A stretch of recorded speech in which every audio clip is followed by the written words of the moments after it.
What's going on, H2O Army? Justin from H2O Plants, and today I'm going to show you part 2 of my how to pack and ship aquarium plants.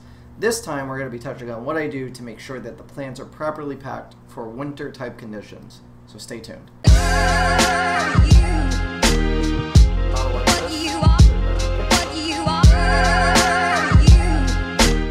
So real quick before we begin this video, I just want to let you guys know that there was another video on how I actually pack my plants, and that was a previous video which we'll include on the screen and a link in the description if you want to go take a look on that part 1 series.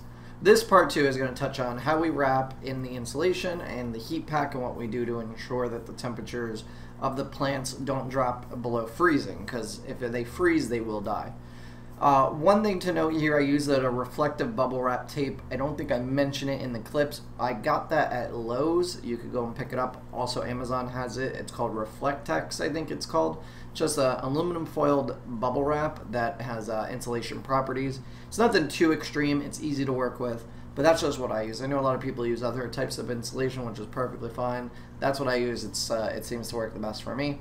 In a future thing, I want to try and get a pre-made bubble wrap package like that with the insulation, like the whole package already made, which I've actually found people that sell it. I just need to wait till we move into the new place. So guys, without further ado, I hope you enjoyed the video. I use 72-hour heat packs. The reason being, the quicker reacting heat packs, or the quicker, or the faster time, I should say. So if you get like a 24-hour heat pack, they get a lot warmer than these do. These get a mild temperature that extends over the period of the 72 hours. When you have a heat pack that only lasts for 24 or 48 hours, the heat is a lot more intense than a 72 hours. So this is a lot better for extending the duration and keeping the temperatures cool, because the trick with plants is they can't get overly hot to where they melt, and they can't get freezing. If they freeze, they're gonna die. If they just get warm enough to not freeze, they'll be fine. So the way these work is, as soon as you open it, they're gonna start activating. They're not gonna feel warm right away, and typically it's good to always check them to see if they get hot after about a half an hour. I like to just feel the box, and you can normally feel if it's warm. So what you do is, the red dot, line is very important. That side needs to always stay up or not against something. If it's flat up against the bottom of the box, that's no good. It can't breathe. It needs to be this side up. So what I do is I wrap it in paper. So I got just some regular paper here. What you're going to do is you're going to wrap this like so. Keep track of where the red line is. So right now it's down, up, down. I'm going to fold this like this, because this is now the red side is up. And what I do is I don't directly put this like on top of or next to it if it's really cold out. So like, this is the way I do it. If it's really cold, I put it directly next to it. If it's not that cold, I put it in between stuff. So right now it's not too cold, so it doesn't need to be directly up against the pouch.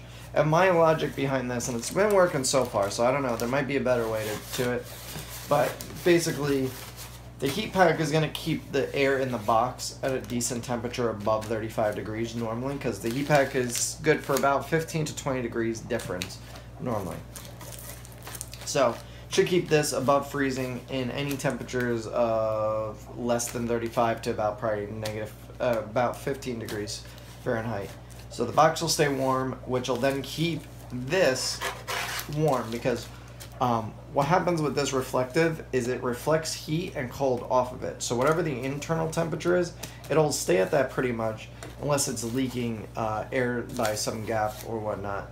But this will repel temperature. So what it does is the heat reflects off of this, and it just keeps the box warm, and that prevents the cold air from getting into the box and affecting the package. So that's my logic behind it.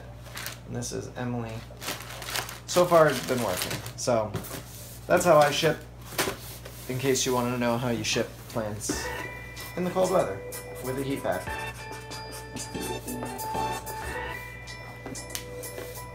Later.